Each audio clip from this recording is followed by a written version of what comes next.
বিয়ের ৩ বছর অতিবাহিত হলেও স্বামীর ঘর রেখে শাশুড়ির ঘরে রাত কাটাতে হয় প্রিয়তাকে। এটা নিয়ে শুরুতে তার আক্ষেপ না থাকলেও দীর্ঘদিন হলো স্বামীর সান্নিধ্য পেতে মন ছটফট করে। বিয়ের পর কোন নারী বা স্বামী থেকে দূরত্ব বজায় রাখতে চায়, অথচ তার তাই করতে হচ্ছে। সে কেবলই নিশ্চুপ হয়ে দিন গুনতে থাকে, কবে তার অপেক্ষার অবসান হবে, কবে তার স্বামীকে নিজের করে পাবে। এভাবে দীর্ঘ প্রতীক্ষার পর আজ তার সেই অপেক্ষার অবসান হতে চলেছে। তাই কয়েকটি শাড়ি নিয়ে রান্নাঘরে শাশুড়ির কাছে যেতে নেয় পছন্দ করে দিতে। কিন্তু যাত্রাপথে দরজার বাহির থেকে একটি কথা শুনে থমকে গেল সে। তার শাশুড়ি বিচলিত হয়ে বলছেন, তাইয়েব তো বিদেশ থেকে চলে আসছে মেজবউ, বাড়িতেও পৌঁছে গেল বলে। অথচ ছোট বৌমাকে এই কথাগুলো এখনো বুঝিয়ে বলতে পারলাম না। ও বাড়ি ফিরে আবার গন্ডগোল পাকাবে না তো? শাশুড়ি মায়ের বিচলিত কথার জবাবে সুমি নির্লিপ্ত কণ্ঠে বলে, ঝামেলা তো করতে পারে আম্মা। আপনার ছোট ছেলে যে গোয়ার, বাড়ি ভর্তি মানুষজন তো মানবে না। তার চেয়ে না হয় ছোট যাকে কথাগুলো বলে দেন। জবাবে তিনি ইতস্ত করে বলেন, কিন্তু বৌমাকে এসব বলি কি করে বলো তো? তুমি একটু আমার হয়ে ওকে বলে দেবে, বুঝিয়ে বলো, ও যেন ভেঙে না পড়ে। দরজার আড়ালে দাঁড়িয়ে শাশুড়ির এমন কথা শুনে প্রিয়তার পিলে চমকে উঠল। সন্দেহের উদ্রেক হলো হৃদয়ে। তাকে কি জানাতে বলেছে তার স্বামী, যা বলতে তার শাশুড়ি এত দ্বিধা? আর তা না জানালে হুট করে হট্টগোলের কথাই বা আসছে কেন? বাই এনি চান্স কোনো অপ্রীতিকর ঘটনা ঘটেনি তো? সে শুনেছে বিদেশ গিয়ে ভিসা সংক্রান্ত জটিলতায় ভোগে অনেকে বিয়ে করতে হয়। তাই বই এমন কিছু করেনি তো? পরে সেই মেয়ে দেশে নিয়ে ফিরছে। প্রশ্নটা মনে আসতে নিজস্ব পৃথিবী চুরমার হয়ে গেল তার। মাথা ভনভন করে ঘুরতে লাগলো। দম বন্ধ হয়ে আসতে চাইল বিশ্রীভাবে। এমন কিছু হলে সে সইবে কিভাবে? চোখ ছাপিয়ে কান্না এলো তার। কিন্তু মনকে বুঝ দিল, এমন কিছু তো নাও হতে পারে। বিস্তারিত না জেনে কষ্ট পাওয়া বোকামি। সে কোনো মতো নিজেকে সামলে নিয়ে কান সজাগ রেখে তাদের কথোপকথন শুনতে লাগলো। কানে বাজলো সুমির আটকে ওঠা কণ্ঠের জবাব, না মা, আমি কিছুতে এসব বলতে পারবো না। ছোট যা তার স্বামী আসবে বলে আজ 7 দিন হলো নিজের ঘর গোছাচ্ছে। পুরো ঘর গোছিয়ে নিজেও এখন সাজগোজ করতে বসেছে। এই আনন্দিত মুখের উপর কি করে এসব বলবো আমি? ওই ছোট্ট মনকে ভাঙার সাধ্য আমার নেই। কথাটা বলে মন ভার করলো সুমি। যা ভাঙার তার এমনি ভাঙবে সুমি, হয়তো আগে বা অথবা পরে। তাই বেলে তখন তো প্রিয়তা ঠিকই সব জানবে। মাঝখান থেকে এখন বললে কোনো ঝামেলা হবে না। তাই এত ইতস্ত না করে সরাসরি তাকে গিয়ে বলে দাও। তাইব তার সাথে সংসার করতে চায় না। সে যেন নিজের সীমা মেপে চলে। পারলে তার বাবার বাড়ি চলে যায়, ঝামেলা শেষ। তরকারিতে লবণ ছিটিয়ে পাশ থেকে হেয়ালি করে কথাটা বলল উপমা। সম্পর্কে প্রিয় তার বড় যা হয় সে। উপমার এমন হেয়ালি মিশ্রিত উত্তর শুনে তার দিকে কটমট করে তাকান ঝামেলা বানো। অভিব্যক্তিতে স্পষ্টতর ফুটে ওঠে তিনি বড় ছেলের বইয়ের কথায় সন্তুষ্ট নন। প্রত্যুত্তরে তিনি বিরক্ত কণ্ঠে বলে ওঠেন, কি বলছো বুঝে বলছো তো বড় বউ? কথাটা এভাবে বলা যত সহজ, বৌমাকে গিয়ে বলা অত সহজ নয়। মেয়েটা কতদিন হলো স্বামী ফিরবে বলে আনন্দে আছে। ঘরদর সাজিয়ে নিজের সাজতে বসেছে। এখন এটা শুনলে তার কি হবে সেটা ভেবেছ? শাশুড়ি মায়ের কথায় বিরক্ত হয় উপমা। সদৃশ্য শব্দ উচ্চারণ করে বলে, উফ আম্মা, যেখানে সে আর আমাদের কেউ হয়ে থাকছেই না, সেখানে তার চালচলোর কথা ভাবার কোনো প্রয়োজন আছে বলেন? আপনার ছেলে দিয়ে ছেলের বইয়ের সাথে সম্পর্ক। আপনার ছেলেই তো তাকে মানছে না, তবে তাকে নিয়ে ভাবনা কিসের? জবাবে গম্ভীর কণ্ঠে জামেলা বানু বলে, ভাবনার বিষয় তো আছেই উপমা। তাইব যদি সত্যি প্রিয়তাকে ছেড়ে দেয়, তবে ছাই পড়বে এই বংশের ইজ্জতে। আমাদের শ্বশুরদের এই বংশে কোনো ছেলে 2-3 বিয়ে করে সংসার করা স্বাভাবিক ঘটনা। কিন্তু কেবলমাত্র দ্বিতীয় বিয়ে করবে বলে আগের বউ তালাক দেওয়া কোনো সহজ ঘটনা না। এবারে নিয়মে তা নেই। এ ঘরে একবার যে মেয়ে পা রাখে, সে সারা জীবনের জন্য রাখে। এখন চাইলে কি সে নিয়ম পাল্টানো যাবে? আমরা মুরব্বী হয়ে সব কিভাবে মেনে নেব বলো? শাশুড়ি মায়ের কথায় প্রতিক্রিয়া স্বরূপ সাই মেলায় সুমি। অপরদিকে কোনরূপ বিলম্ব না করে উপমা বলে ওঠে, যোগ বদলাইছে আম্মা। আগের খেই ধরে থাকলে কি চলবে বলেন? তাছাড়া এসব নিয়ম আপনার ঘরে রাখলে চাইলেও আপনার ছেলে যে তা রাখবে না, তা ভালো করেই জানেন। প্রিয়তাকে ডিভোর্স দেওয়া যেমন বাড়ির লোক মানবে না, তেমনি তাকে ডিভোর্স না দিলে আমার বোন নীলিও তাইয়েবকে বিয়ে করবে না। সে সাপ বলে দিয়েছে, সতীনের ঘর করা তার পক্ষে অসম্ভব ব্যাপার। তার তাইয়েবকে প্রিয়তাকে ডিভোর্স দিতেই হবে। তাই দেরি না করে তাকে জানিয়ে দেন। দেবর যে এতদিন পরে সে ঝামেলা লাগাক তা ভালো দেখাবে না। দরজার বাইরে দাঁড়িয়ে এসব শুনে আকাশ থেকে পড়ার জোগাড় হলো প্রিয়তার। কোথাও যেন বাজ পড়ল মনে হলো। তার বর্তবে দেশে ফিরে তাকে ডিভোর্স দিয়ে অন্য কাউকে বিয়ে করার প্ল্যান করেছে। আর এসবকে নীরব সমর্থন করেছিল সবাই। সে আর সহ্য করতে পারল না। পা ফেলে এগিয়ে গেল ও ঘরে। ওকে দেখে জামেলা বানু ও সুমি ভরকে গেল। তড়িৎ মুখ শুকনো করে ফেললেন জামেলা বানু। উপমার মাঝে কোনো হেলদোল দেখা গেল না, বরং বিজয়ের হাসি হাসল সে। প্রিয়তার হাতে 3টি শাড়ি ঝুলছে। যা পছন্দ করে দেওয়ার জন্য সাথে এনেছিল সে, শাড়িটা হাতে ধরে রেখে কাঁপা কাঁপা গলায় সে জিজ্ঞেস করলো, মা, আপনারা যা বললেন তা কি সত্যি? উনি সত্যি আর আমার সাথে সংসার করবেন না বলেছেন? প্রিয়তার প্রশ্নে অসহায় চোখে তাকান জামেলা বানো। মুখ গলিয়ে কোনো শব্দ উচ্চারণ করতে পারেন না সে। বিবেক টনটন করছে তার। মেয়েটার মনের উপর দিয়ে বয়ে যাওয়া ঝড় যেন নিজ চোখে দেখছেন তিনি, যার বিধ্বস্ততা তার চোখে মুখে ফুটে উঠছে। তিনি বেশ বুঝতে পারছেন মেয়েটার সব কথা শুনেছে, কিন্তু সে যে দরজার বাহিরে ছিল এটা তিনি বুঝতে পারেননি। তীব্র অনুশোচনায় দু চোখে দৃষ্টি নামিয়ে ফেললেন তিনি। কিছু সময় নীরব থেকে প্রিয়তা সুমির দিকে তাকিয়ে বলে ওঠে, সে কি সত্যি এই কথা বলেছে ছোট ভাবি?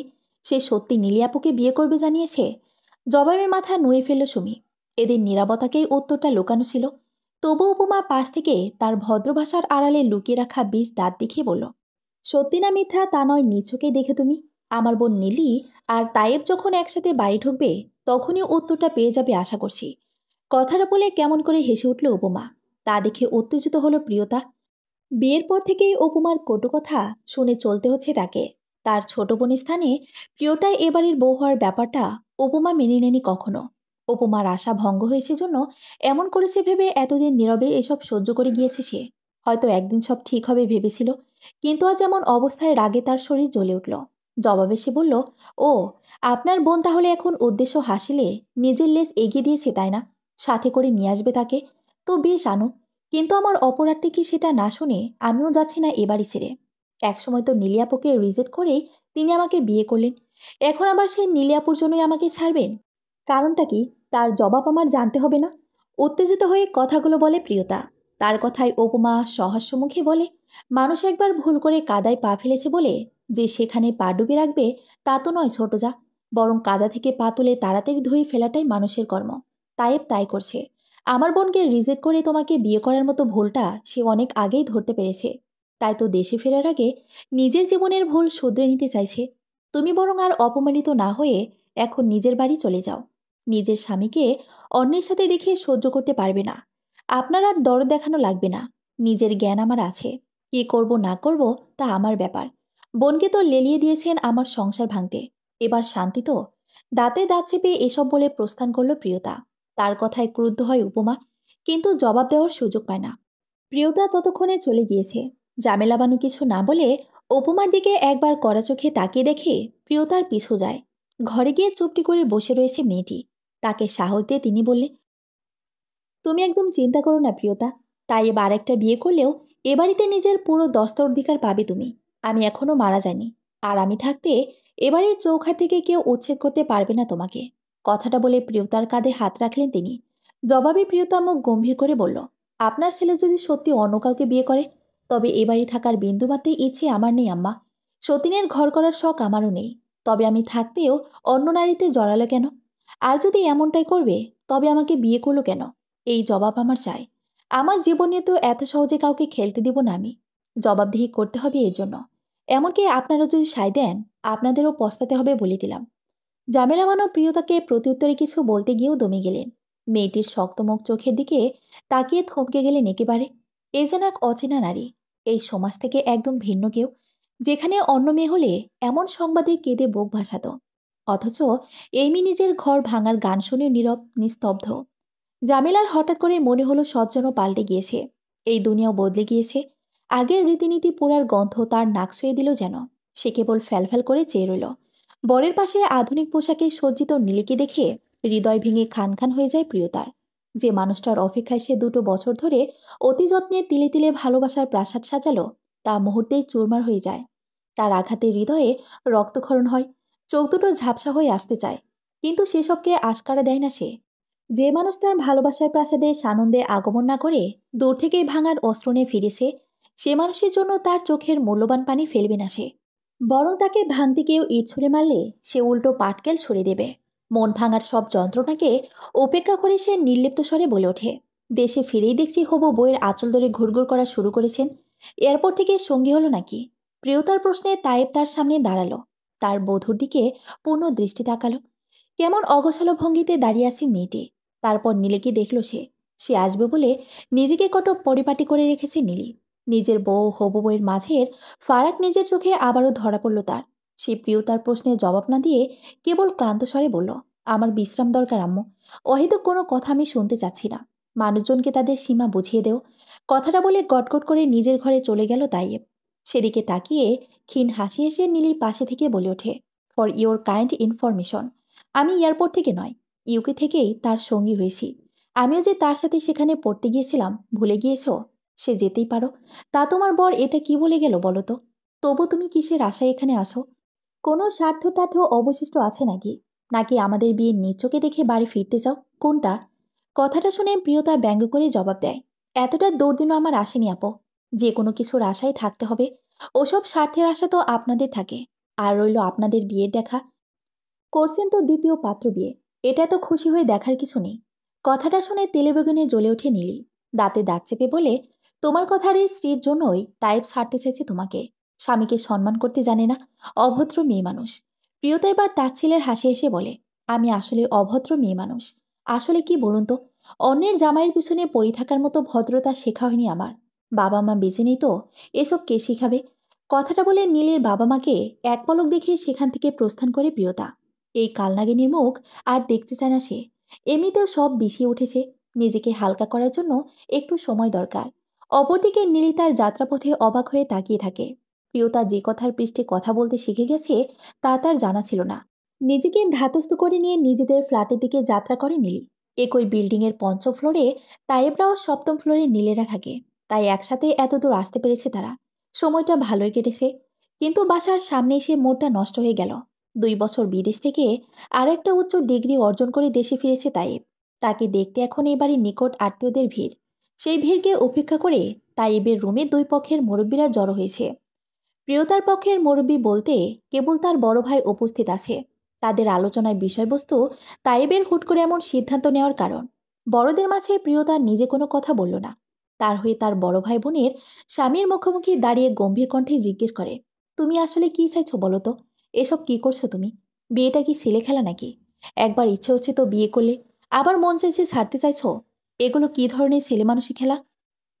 তার কথার বিপরীতে তাই ভাবলেশীন কণ্ঠে জবাবে বলে, আমি কোনো ছেলে মানুষই করছি না, বরং বাস্তব যা তাই বলছি এবং করছি। তার এমন গাছাড়া ভাব রাগান্বিত করে তোলে প্রিয়তার ভাইকে।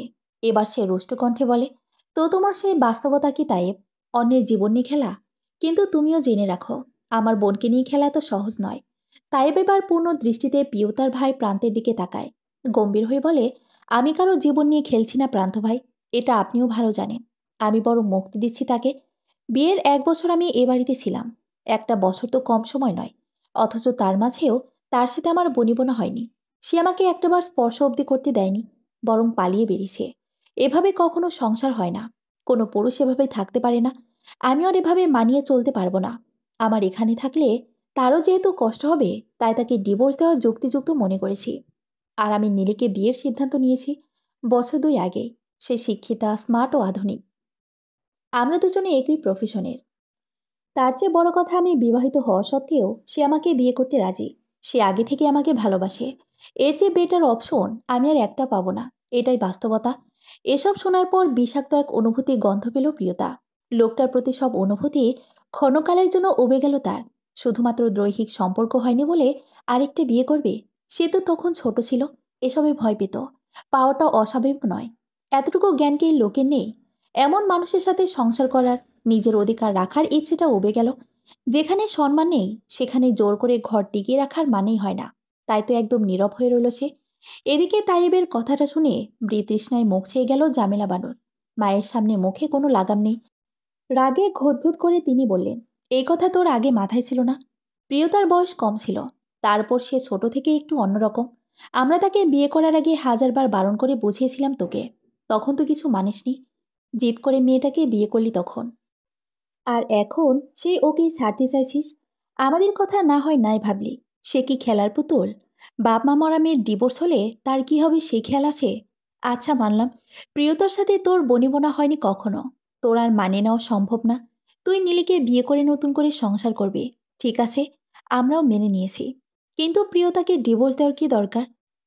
2 বউ নিয়ে সংসার করা যায় না। প্রত্যুত্তরে তাইব নির্লিপ্ত ভঙ্গিতে বলে, আম্মু, প্রিয়তাকে রাখতে আমার কোনো আপত্তি নেই। সে যদি থাকতে চায় এখনই মতোই থাকতে পারে। ওকে নিয়ে মাথা ঘামাবো না আমি। আমি তো শুধু বলেছি আমি। তায়েব তার কথা সম্পূর্ণ করতে পারে না। তার আগেই নীলি প্রতিবাদ করে বলে, কিন্তু আমার আপত্তি আছে এতে। আমি কখনোই সতীনের সংসার করব না। হয় সেই মেয়েকে তুমি ডিভোর্স দিয়ে না হয় আমি তোমাকে বিয়ে করব না। অন্য মেয়ে খুঁজে নিও তুমি। জামেলা বানু নীলের দিকে চোখ বড় করে তাকিয়ে বলে, একই কথা মেয়ে, বিবাহিত ছেলেকে বিয়ে করবে আর সতীনের সাথে সংসার করতে পারবে না? তায়েব যখন তোমাকে স্বেচ্ছায় বিয়ে করতে চাইছে তখন তুমি তায়েবের প্রথম গুরুত্ব হয়ে থাকবে। প্রিয়তা কেবল থাকার মতো একটা ঘর পেল, মেয়েটার এই হলেই ঢের। তাতেও আপত্তি? প্রান্ত এবার তাচ্ছিলের হাসি এসে বলে ওঠে, তার বরে যখন অন্য কারো হতে চলেছে তখন তার উসিলায় আমার বোনের ঘর কী দিয়ে হবে আন্টি? তার থাকার জন্য তার ভাইয়ের বাড়ি অবশিষ্ট আছে। বরবিহীন ঘরে তার থাকতে হবে না। প্রান্তর এমন কথায় তার দিকে দৃষ্টি দেয় সবাই। হুট করে তার এমন কথা বেশ চমকে দিয়েছে তাদেরকে। জামিলা বানু সচকিত দৃষ্টিতে প্রিয়তার দিকে তাকিয়ে বলে, তুমি কি বলো, চলে যেতে চাইছ? প্রিয়তা ধাতস্থ কণ্ঠে বলল, জি আম্মা। এখানে থেকে বিনা পয়সায় নাটক দেখার শখ বা সময় কোনোটাই আমার নেই। তার চেয়ে নিজেকে গুছিয়ে নিতে সময় দেওয়া দরকার। প্রিয়তার স্বীকারোক্তি অবাক করে দিল সবাইকে। একটু আগেও যে প্রিয়তা নিজ অধিকার ত্যাগ করে এ বাড়ি থেকে কোথাও সরবে না বলেছিল, ক্ষণকালের ব্যবধানে সেই বলছে এই ঘর তার চায় না। প্রিয়তার এমন কথায় উপমা অবাক হয়ে গেল।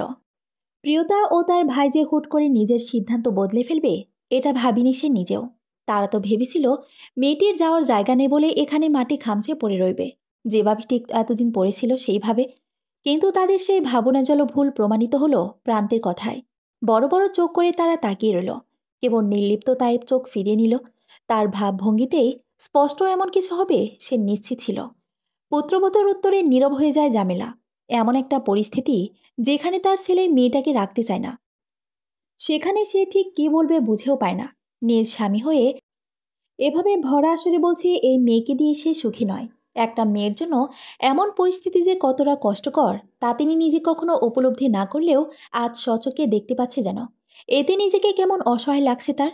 জামেলা বানুর কেবলই মনে হচ্ছে যদি তার ক্ষমতা থাকতো তবে সে সব ঘটনা পিছিয়ে দিত, ঘটনার মোড় টেনে থামিয়ে দিত বছর তিনেক আগে, যেখানে তাই প্রিয়তাকে বিয়ে করে কত সন্তুষ্ট চিত্তে ছিল। সবসময় বউকে কাছে পাশে রাখতে চাইতো, আর প্রিয়ত তার থেকে পালিয়ে বেড়াতো। এসব দেখে কতই না বিরক্ত হতেন তিনি। অথচ এই অবেলার স্মৃতিতে ওসবে মধুর ঠেকছে। মনে হচ্ছে দিনগুলো ফিরে আসুক। অথচ যে দিন একবার যায় তা কখনো ফিরে আসে না। যদি আসতো তবে সবাই যে তার ভুলগুলো মুছে ফেলতো। তপ্ত শ্বাস ছাড়ে জামেলা বানো।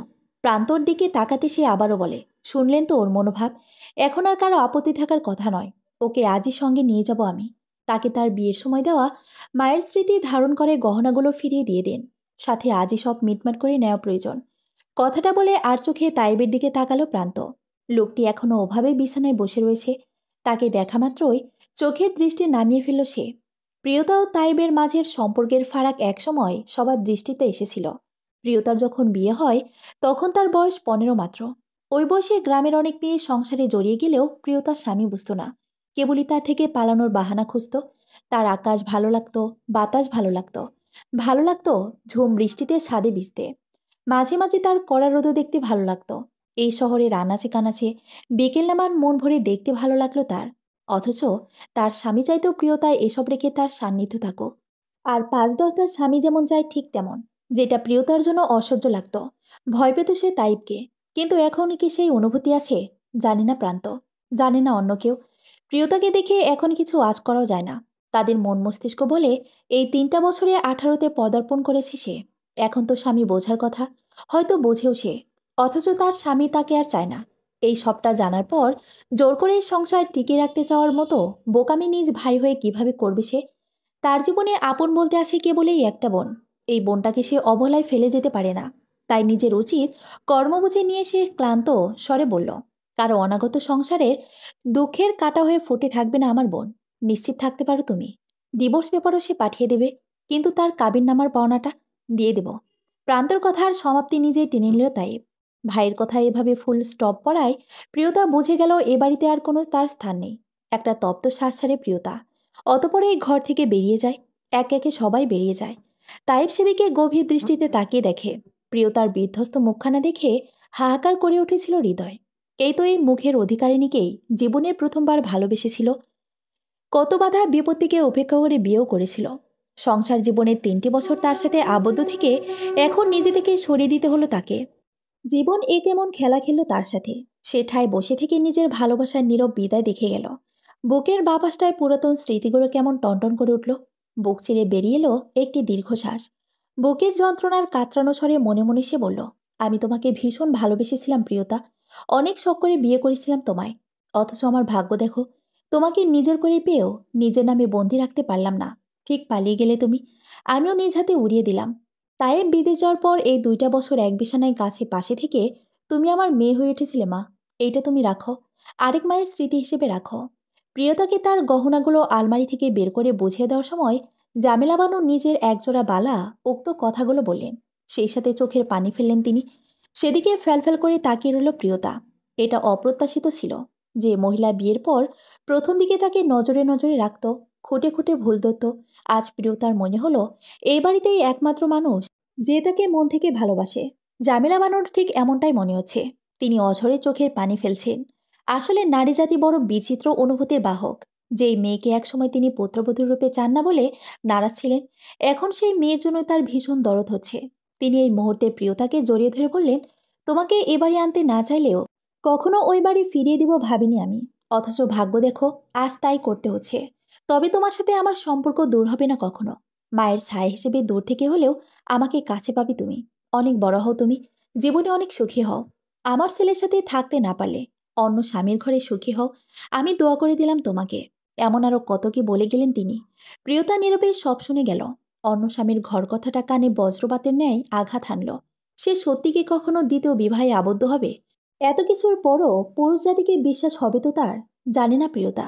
সে কোনো জবাব দিল না, কেবলই লেপ্টে রইল মাতৃতুল্য শাশুড়ির বুকে।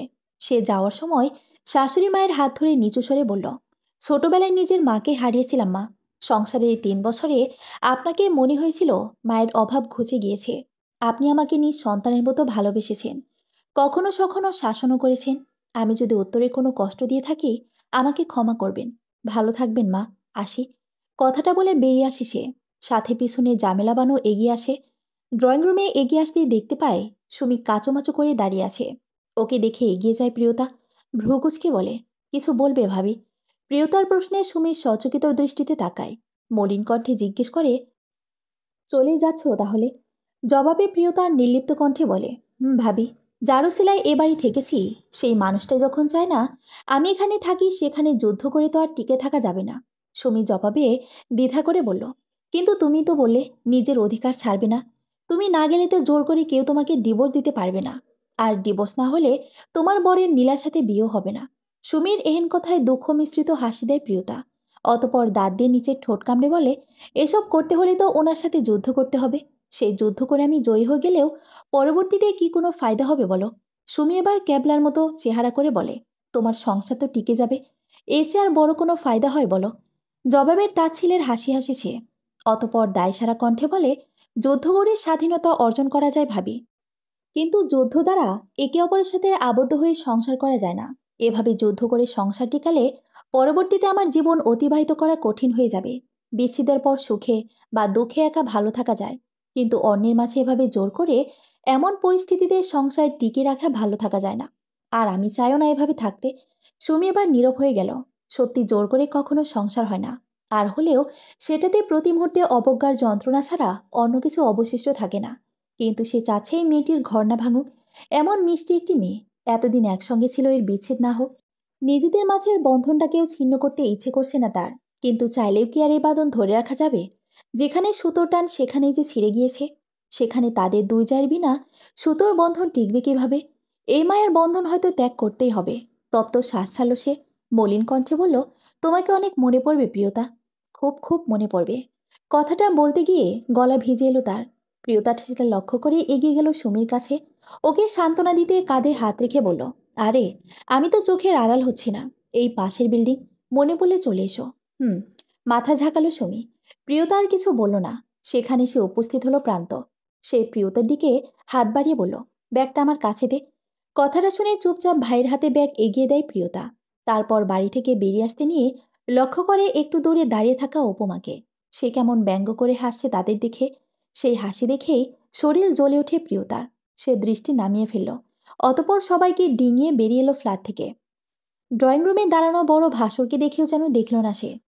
লোকটা তার বইয়ের রেপ্লিকা। তাদের বিয়েতে ঘোর বিরোধ ছিল এই লোকের। নিজ বইয়ের সাথে তার বিচ্ছের এই লোককেও যেন আনন্দিত করেছে। তার ভাব ভঙ্গিমাতে তা স্পষ্ট। অথচ তার এই আরেক ভাই তামিমকে দেখে মনে হচ্ছে এমন ঘটনায় চরম লজ্জিত সে। মাথা নিচু করে দাঁড়িয়ে আছে। প্রিয়তা একে একে সবাইকে দেখে শাশির ও সুমির পাশাপাশি তার কাছেও বিদায় নিয়েছিল। তারপর আর দেরি করেনি সেখানে। যত দ্রুত সম্ভব অল্প সময়ে প্রিয়তারা বিদায় নিল সবার থেকে। কে যেন মনে করে নিচে সে ওপরে ফিরে তাকালো একবার। এবারের চৌখাট হয়তো আর কখনো মারানো হবে না তার। প্রতিবেশী হওয়ার খাতিরেও না। তাই শেষবার মুখস্থ করে নিল বাড়িটাকে। শেষবারের মতো তাকালো পাঁচতলায় তাদের ঘরটা দিকে। এখনো কত প্রাণবন্ত ঘরটা। অথচ বিদায় নিচ্ছে তার মাঝে থাকে একটি প্রাণ। হঠাৎ দম বন্ধ হয়ে আসে তার। কেমন তিক্ত এক অনুভূতি গলা টিপে ধরে যেন। এবারে প্রত্যেকটা ইট সিমেন্ট অসহ্য লাগে। যেখানে ভালোবাসার বিচরণ থেকেও ভালোবাসার মানুষটি নিজের থাকে না, সেখানে থাকাটা যাতনার। ছুটে পালালো সেই যাতনা চিরে। হাঁটা দিল সামনের পথে।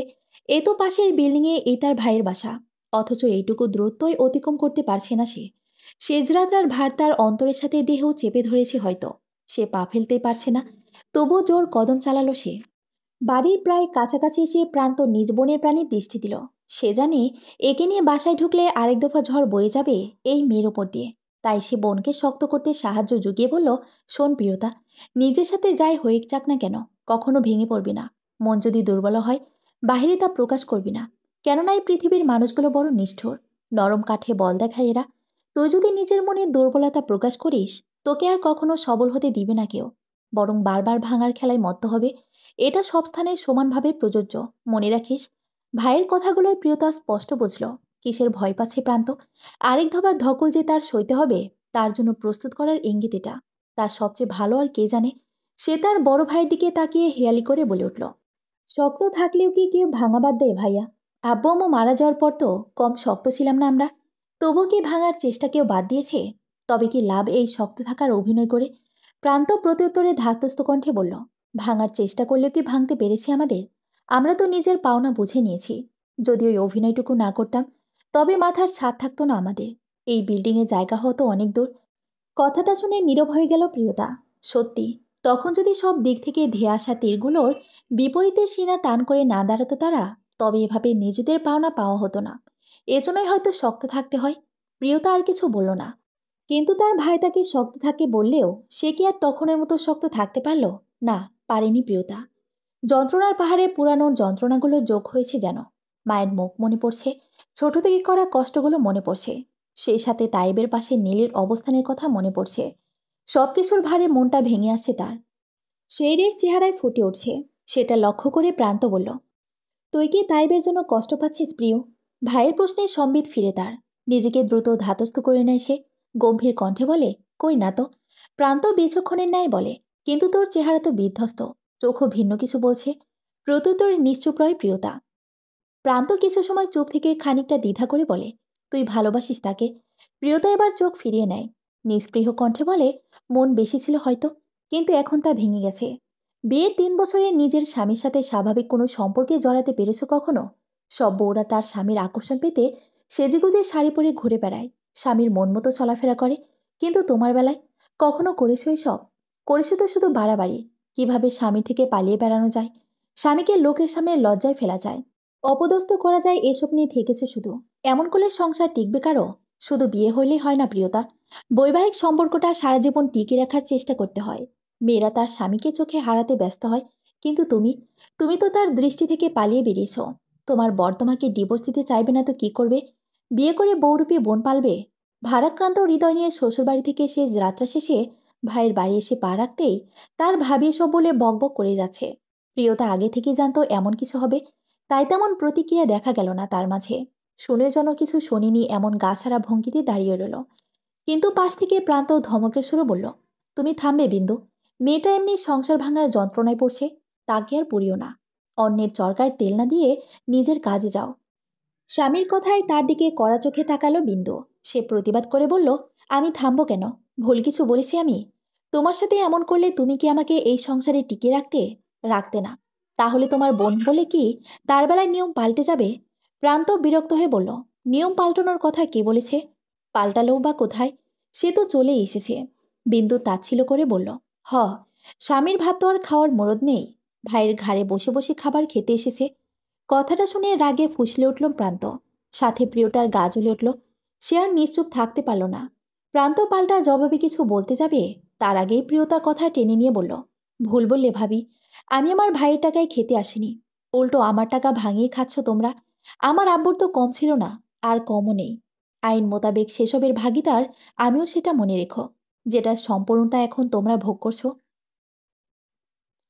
কথাটা শুনে অপ্রত্যাশিত এক ধাক্কা খেল বিন্দু।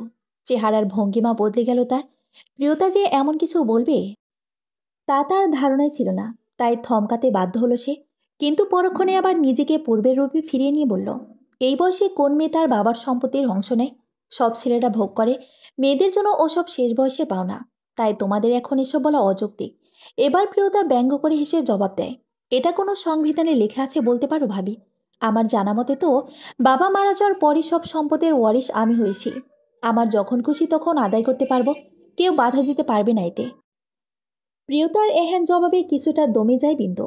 চোখ দুটো সরু করে কণ্ঠ কিঞ্চিত নামিয়ে বলে, স্বামীর কাছে থেকে অবহেলা পেয়ে এখানে চলে এসেছ সে সম্পত্তির ভাগ নিতে? প্রিয়তার নির্লিপ্ত কণ্ঠে বলে, কেউ যদি বাধ্য করে তবে নিজের ভাগ তো বুঝে নিতেই হবে। আর তারা যদি বাড়াবাড়ি না করে, তবে আমার এখন সেসব চায় না। আমার কেবল শান্তি চায়। এখন ভেবে দেখো কি করবে। কথাটা বলে নিজের ঘরে চলে গেল প্রিয়তা। আর বিন্দু একদম নিশ্চুপ হয়ে গেল। স্বার্থের টান পড়বে ভাবতেই দমে যেতে বাধ্য হলো সে। চুপসে যাওয়া মুখ নিয়ে রান্নাঘরে এগিয়ে গেল সে। প্রান্ত এসব দেখে তপ্ত শ্বাস ছাড়ল। সে একা সব সম্পদ ভোগ করছে, প্রিয়তার মুখে এমন কথা শুনে বুকে খানিকটা চোট লাগলেও স্বস্তি পেল খানিক। সে নিজেই তো প্রিয়তাকে শক্ত হতে সব আঘাত প্রতিহত করতে বলেছিল। প্রিয়তা তো এই জন্য এসব বলল। সে যেভাবে হোক তাতে সফল হয়েছে এই ঢের। প্রান্ত জানে এসব না বলে বিন্দু এত সহজে থামতো না। আর এসব শোনার পর বিন্দুও আর প্রিয়তাকে নিয়ে বাড়াবাড়ি করবে না। তার সাথে খারাপ আচরণও করবে না। এত সম্পত্তির দখলদারি তো কে বা ছাড়তে চায়? এর যে ভালো সে ননদকে মেনে নিল। একটা দীর্ঘশ্বাস ফেলে নিজের ঘরটায় চলে এসেছে প্রিয়তা। দরজা খোলাই ছিল। সে দেখতে পেল সেও বাড়িতে যাওয়ার মতো যেভাবে রেখে গিয়েছিল কোনো কিছু তেমন নেই। নিজের মতো করে গুছিয়ে নিয়েছে বিন্দু। এমনকি ফার্নিচারগুলো জায়গা বদল হয়েছে। এখানে যে সবটাই বিন্দুর আধিপত্য তা বোঝাতেই যেন এই চেষ্টা। প্রতিবারই এমনটা করে বিন্দু। প্রিয়তা আসবে কেবল গেস্টের মধ্যে এটা বুঝেই ছাড়ে। প্রিয়তা কাবার্ড খুলে দেখল সেখানেও বিন্দুর জামা কাপড় দিয়ে স্থান পাচ্ছে। সে সেগুলো একপাশে সরিয়ে নিজের ড্রেসগুলো রাখার জায়গায় গুছিয়ে ফেল। তারপর সঙ্গে নিয়ে আসা সবকিছু গোছাতে শুরু করলো। সবকিছু নিজের সুবিধা মতো গুছিয়ে গোসল সেরে বিছানায় গা এলিয়ে দিল সে। কিছুটা বিশ্রাম দরকার। এই বিশ্রাম নেওয়ার সুযোগে মস্তিষ্ক লাইপে উঠল। আবারও যন্ত্রণাময় ঘটনাগুলো টেনে টেনে স্মৃতিরূপে সজাগ করে দিল নিজ দায়িত্বে। সেই স্মৃতির দহনে চোখে জ্বালা করে উঠল প্রিয়তার। এই চোখে তো সে কাউকে নিয়ে স্বপ্ন সাজালো, বুকে উজাড় করে ভালোবাসলো। অথচ এই চোখে এখন যন্ত্রণার বিচরণ। প্রিয়তার দু চোখ ছাপিয়ে যন্ত্রণাটা উপচে পড়ল। সারাদিন শক্তের খোলসে আবদ্ধ থাকা কন্যা নরম হয়ে এলো। ভেঙে পড়ল তাকে সোজা করে রাখা মিথ্যা কাঠামো। অঝরে কাঁদতে লাগলো সে। কেন বারবার তার সাথে এমনটা হচ্ছে? তার প্রাপ্তির খাতায় কেন শেষ পর্যায়ে সে প্রতিবার শূন্য হচ্ছে? সে তো সবসময় খুব যত্নে জীবনের সমীকরণ মেলাতে চায়। তবে কোথায় তার ভুল থাকে? সে জানে এবারের ঘটনায় তার ভুল হিসেবে কোনটা সবার দৃষ্টিতে পড়ে। তার ভাবির কথাগুলোই একজোটে ভুল হিসেবে উপস্থাপন করবে সবাই। কিন্তু সেগুলো কি আসলে ভুল? ওইটুকু বয়সে যখন সে স্বামী বুঝতো না, স্বামীর মনোরঞ্জন করতো কিভাবে, এটা মানুষজন কেন বুঝছে না? তাই বিভা কেন বোঝেনি? নিজে নিজেকে প্রশ্ন করে সে। কিন্তু কোনো উত্তর পায় না। কেবল দু চোখ বেয়ে পানি গড়ায়। চোখের পানি ও মনের দুঃখ একাকার হয়ে যায়। ক্রমাগত কান্নায় ক্লান্তি ভর করে শরীরে। এভাবে একসময় সে ঘুমিয়ে যায়। সন্ধ্যা গড়িয়ে রাত নেমেছে। ঘড়িতে ৮টা বাজে। বেশ কিছু সময় অনেক কিছু ভেবে বিন্দু উকি দিল প্রিয়তার ঘরে। এ নিয়ে ৩বার সে ঘরে উকি দিয়েছে সে। কিন্তু প্রিয়তা ঘুমে থাকায় ফিরে যেতে হয়েছে প্রতিবার। কিন্তু সে এবার সজাগই আছে। তাই এই যাত্রায় ফিরে না গিয়ে ঘরে ঢুকলো বিন্দু। প্রিয়তা ভাবির দিকে তাকিয়ে দেখে কেমন দ্বিধা করছে বিন্দু। সে গম্ভীর কণ্ঠে জিজ্ঞেস করলো, কিছু বলবে?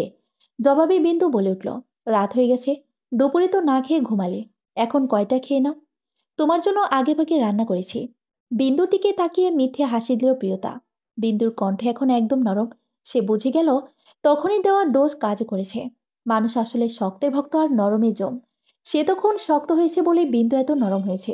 সে ধাতস্থ কণ্ঠে বলল, যাও আসছি। কথাটা বলে হাদিস বউটা রেখে উঠল প্রিয়তা। এখানে সে কষ্টগুলো বুকে চেপে ধরছিল তার। তার মন না চাইলেও হাদিস বই নিয়ে পড়তে বসেছে সে। সামনের বছর তার এইচএসসি পরীক্ষা। কিন্তু তখন বিষাদের মুহূর্তে একাডেমিক বইগুলো সঙ্গে নিয়ে আসার কথা মাথায় ছিল না। সেগুলো নিয়ে আসলে হয়তো একাডেমিক বই নিয়েও বসত। তবে দুঃখ ভোলার মাধ্যম হিসেবে এই হাদিস বইটা মন্দ লাগছে না। বরং এর মাঝে উল্লেখ করা সাহাবীদের ছোট ছোট সংগ্রাম ও কষ্টের গল্পগুলো নতুন দমে অনুপ্রেরণা দিচ্ছে তাকে।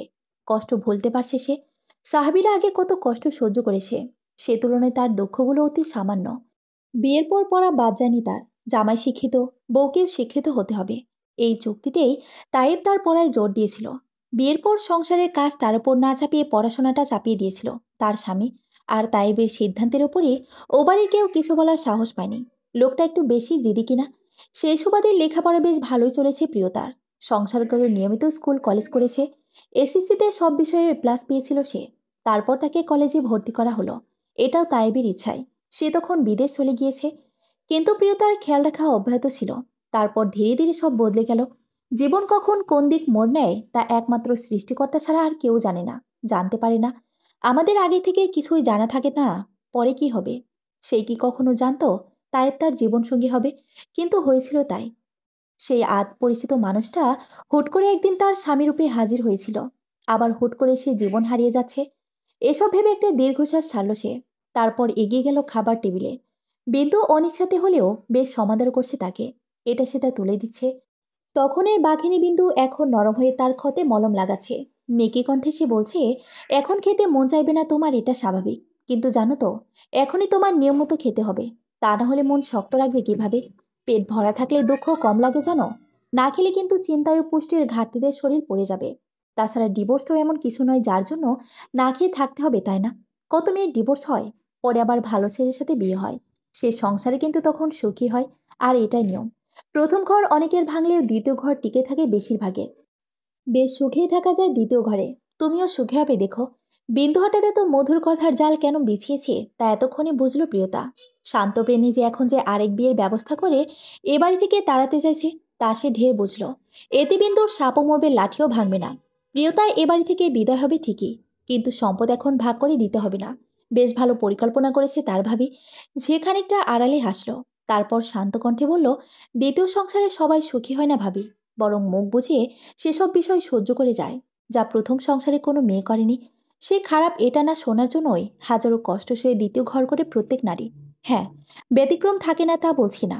অনেকে হয়তো সুখী হয়, কিন্তু আগে থেকে তার নিশ্চয়তা দেওয়া যায় না। তাই এমন ফালতু চিন্তা বাদ দাও। প্রিয়তার এমন কথায় সচকিত হয় বিন্দু। থমথমে গলায় জিজ্ঞেস করে, এটাকে ফালতু চিন্তা মনে হলো তোমার? প্রিয়তা জোর দিয়ে বলল, অবশ্যই ফালতু চিন্তা। এবার বেশ অবাক হলো বিন্দু। সে ভ্রুকুচকে জিজ্ঞেস করলো, তার মানে কি বলতে চাইছো তুমি? সে নিস্পৃহ কণ্ঠে জবাব দিল, তুমি যেটা বুঝেছো সেটাই। আমি আর কখনো বিয়ে করব না। একটা মেয়ে মানুষ কখনো সারা জীবন একা চলতে পারে? বিস্মিত অভিব্যক্তিতে জবাব তার। প্রিয়তা গম্ভীর কণ্ঠে বলল, সবাই একাই চলে ভাবি। আশেপাশে সবাই কেবল খানিক পথের সঙ্গী হয় মাত্র। মাঝপথে অনেক সঙ্গীর বদল হয়, হারিয়ে যায়। কিন্তু জীবনটা যার তার সারা জীবন ওভাবেই পার করতে হয়। হোক ভিন্ন সঙ্গীর সহিত অথবা একা, জীবন কেটেই যায়। কিন্তু আমি কেবল জীবন কাটানোর জন্য বাঁচতে চাই না। আমি আমার নিজের সবটা দিয়ে ওসব মানুষকে ভালো রাখার জন্য বাঁচতে চাই, যাদের জন্ম থেকেই একা চলতে হয়। ফুটপাতের অসহায় বাচ্চাদের জন্য কিছু করে যেতে চাই আমি। এতে কেউ আমাকে সাপোর্ট না দিলেও আমি নিজের সিদ্ধান্তে অটল থাকব। কথাটা বলে খাবার শেষ করে উঠল প্রিয়তা। বিন্দু বিস্ফোরিত নয়নে তাকিয়ে রইল। এই মেয়ে দেখি তালাকপ্রাপ্তা হওয়ার আগে উচ্ছেনে গেল। প্রিয়তা সেসব উপেক্ষা করে চলে গেল।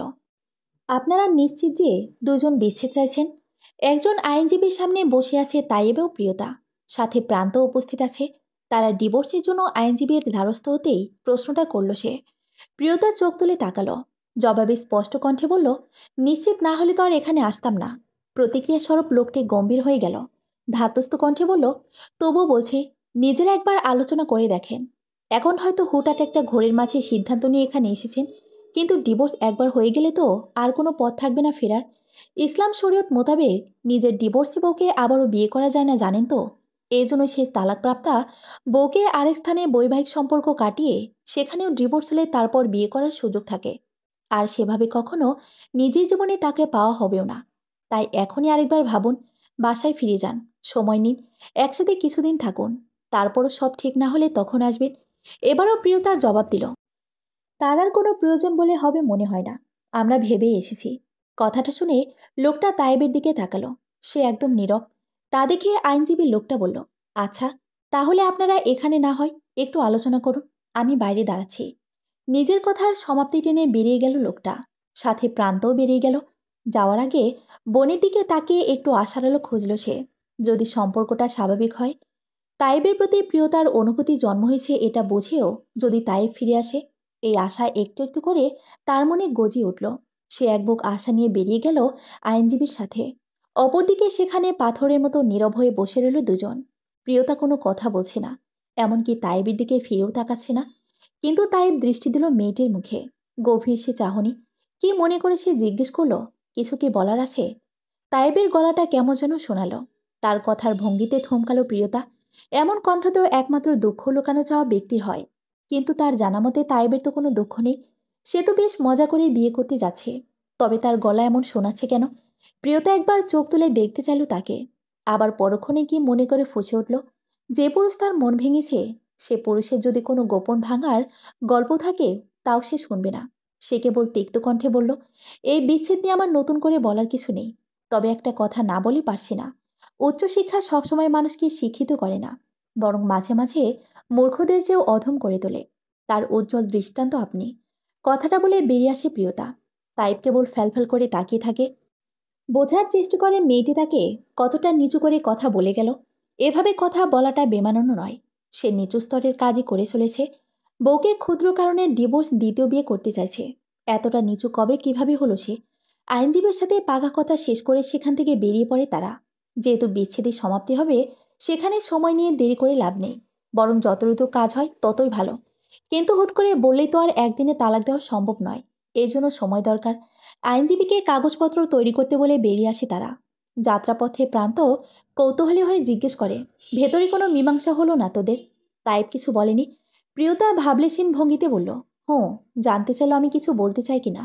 কথাটা শুনে চোখ মুখ চকচক করে উঠল প্রান্তর। উজ্জ্বল মুখশ্রী নিয়ে সে বলল, তার মানে সে এই সম্পর্ককে আরেকটা সুযোগ দিতে চাইছিল, তাই তো? প্রিয়তার এবারও গাছাড়া জবাব, জানি না। প্রিয়তার উত্তরে সন্তুষ্ট হতে পারল না প্রান্ত। সে তার কথায় এড়িয়ে গিয়ে বলল, আচ্ছা, তুই তাইবকে জানিল না কেন যে তুই তাকে ভালোবাসিস? এটা জানাইলে হয়তো সে ফিরতেও পারত। সে তো কেবল তোদের সম্পর্কের ফাঁকা স্থানটাকে কেন্দ্র করেই বিচ্ছেদ চাইছে। প্রান্তর কথায় তাচ্ছিলের হাসি আসে প্রিয়তা, হেয়ালি করে বলে, তুমি এটা বিশ্বাস করো ভাইয়া? প্রান্ত ধাতস্থ হলো এবার, বলল, বিশ্বাস না করার কি আছে? তোদের সম্পর্কের গ্যাপ তো সবারই জানা। তাছাড়া তাইব সেদিন এটা সবার সামনে বললও তো। ভাইয়ের এমন সহজ সরল কথায় তপ্ত শ্বাস ছাড়ল প্রিয়তা। গম্ভীর কণ্ঠে বলল, সম্পর্কের ফাঁকা স্থান তো বিয়ের শুরু থেকেই ছিল, সেই একটা বছরে। কিন্তু একবারও সে এসব নিয়ে কোনো অভিযোগ করেনি, এটা ভেবেছ? বোনের প্রত্যুত্তরে থতমত খেল প্রান্ত। দ্বিধা করে জিজ্ঞেস করলো, কি বলতে চাইছিস তুই? এটা যে পরনারীর গন্ধ পেয়েছে সে। তৃতীয় ব্যক্তির আগমন না হলে কোনো বিচ্ছেদ তো দূরে থাক, বিচ্ছেদের কথাও হতো না। সম্পর্কের ফাঁকা স্থান তো একটা বাহানা মাত্র। নিস্পৃহ কণ্ঠে জবাব তার। প্রান্ত এবার নিশ্চুপ হয়ে গেল। কথাটা ফেলার নয়, তাদের মাঝে নীলের অনুপ্রবেশ না ঘটলে হয়তো তাদের বিচ্ছেদের কথা হতো না কখনো। কেননা তৃতীয় পক্ষের আগমন ব্যতীত যত্নহীন একটা সম্পর্ক বড়জড় পাঞ্চে হতে পারে, কিন্তু তিক্ত হয় না। দুজনের মধ্যবর্তী বন্ধন ঢিলা হতে পারে, কিন্তু ছিঁড়ে যায় না। সম্পর্ক তিক্ত হতে দুজনের বন্ধনকে ছিঁড়তে হলে তো অত্যাবশ্যকীয়ভাবে তৃতীয় ব্যক্তির প্রয়োজন। তাইবর প্রিয়তার মাঝের সেই তৃতীয় সত্তা নীলি। সেই তৃতীয় সত্তা এতটাই ভয়ঙ্কর যে এই দুজনের চলমান সম্পর্কে বীজ দিয়ে সমিষ্ট মধুর নেশায় তাইবকে নিজের দিকে টেনে নিয়েছে। সেদিকে তাইব যতই আকৃষ্ট হয়েছে, পিছনের সম্পর্কে তত ফাটল ধরেছে, যা একসময় স্থায়িত্ব অর্জন করে বিচ্ছেদে গড়াচ্ছে। আলাদা হয়ে যাচ্ছে এতকাল একসাথে থাকা দুটি সত্তা, অথচ তারাও হাত ধরার সময় একসাথে সারা জীবন পাড়ি দেওয়ার স্বপ্ন দেখেছিল। বাসায় এসে সারাদিন শুয়ে বসে কাটিয়ে দিল প্রিয়তা। সময় মতো নামাজ আদায় করার পাশাপাশি দীর্ঘ সময় কোরআন মজিদও তেলাওয়াত করলো, তাও যেন সময় কাটছে না তার। ব্যস্তময় জীবনে হুট করে বিষাদ এসে কেমন অবসরে ফেলে দিয়েছে তাকে। আর এই অবসরের সুযোগে বিষাদগুলো মাথা চাড়া দিয়ে উঠছে। হঠাৎ মনে পড়ছে তাইবের কথা। লোকটার তখনের ভারাক্রান্ত কণ্ঠস্বর কানে বাজছে, তার আওয়াজ তার দৃঢ় সত্তাকে একটু একটু করে ভাঙতে বসেছে। তার কেবলই মনে হচ্ছে, সে কি একবার তাইবকে নিজের মনে তার জন্য গজে ওঠা অনুভূতির কথা বলে দেখত? যদি সে প্রত্যাখ্যান করত, ছোট হয়ে যেত সে। যেখানে তাইব অন্য কাউকে বিয়ের জন্য বেছে নিয়েছেন, সেখানেই প্রস্তাব রাখাটাও বেমানান। সে সঠিক কাজ করেছে, নিজেকে বুঝ দিল মনে। তবু এই অবসরের যন্ত্রণায় এই 2 দিনে যেন হাঁপিয়ে উঠল সে। এই ক্লান্তি ভাব তাকে বুঝিয়ে দিল নিজ জীবনে নিয়মিত হওয়া প্রয়োজন। কলেজ পড়াশোনায় নিয়মিত হলে হয়তো স্বাভাবিক জীবনে ফিরতে পারবে সে। কিন্তু তার সব বই নোটসগুলো যে ওই বাড়ি, এখন সেসব নিয়ে আসবে কি করে? সে জানে তার জন্য জামেলা বানোর কান্নাটা অনেকটা কুমিরের কান্নার ন্যায়।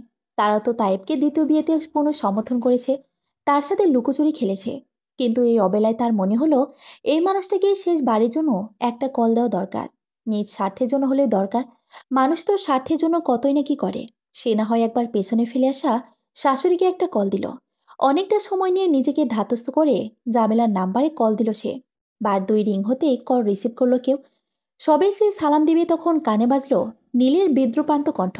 কি ব্যাপার প্রিয়তা, হঠাৎ এই নাম্বারে কল দিলে? সবার সামনে ঘর ভাঙার গান গেয়ে গোপনে সে শাশুড়িকে পটাতে চাইছো নাকি? নীলের কণ্ঠ শুনে ক্রুদ্ধ হলো প্রিয়তা। এই মানুষগুলোকে যতই সে এড়িয়ে চলতে চায়, তত এদের সম্মুখীন হতে হয় তাকে। সে কাটকাট গলায় বলল, যার মনে যা ফাল দিয়ে ওঠে তা।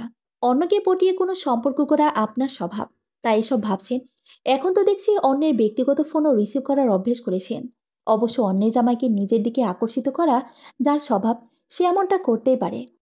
কথাটা শুনে রাগার কথা থাকলেও রাগল না নীলি, বরং ব্যঙ্গ করে বলল, অন্যের জামাইকে আমি আকর্ষিত করিনি, বরং সে নিজেই আমার কাছে এসে ধরা দিয়েছে।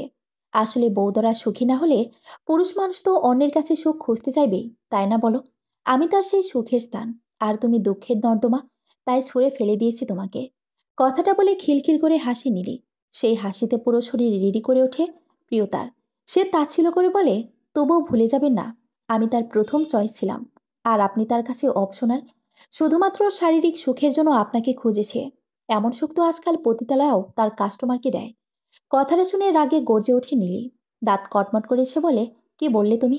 তোমার সাহস তো কম নয়, আমাকে পতিতা বললে? পতিতা বলিনি আপু, তাদের সাথে তুলনা করেছি মাত্র। তাদের আর আপনার মাঝের তফাৎ কোথায় জানেন? তারা যেখানে ক্লায়েন্ট টপ হিসেবে বেছে নেয়, আর আপনি নির্দিষ্ট একজনকে টপ হিসেবে নিয়েছেন। এই তো, আমি কি করছি না করছি তা আমার ব্যাপার। এসব নিয়ে নাক গলাতে হবে না তোমাকে। কল দিয়েছো কেন তাই বলো? ডিভোর্সের সব ব্যবস্থা হয়ে গিয়েছে, তাও স্যাসরার মতো এবারের সাথে যোগাযোগ করছো? লজ্জা করে না? কথাটা শুনে রাগে গা জ্বলে ওঠে প্রিয়তার। কড়া গলায় সে বলে, লজ্জা করার কথা তো আপনার। বিয়ের আগেই ওই বাড়িতে স্যাসরার মতো পড়ে রয়েছেন, আবার আসছেন আমাকে নিয়ে কথা বলতে। কথাটা বলে প্রিয়তা কল কাটতে যাবে, ঠিক তখনই ফোনের ওপাশ থেকে শুনতে পায় তার শাশুড়ির ক্ষীণ কণ্ঠ।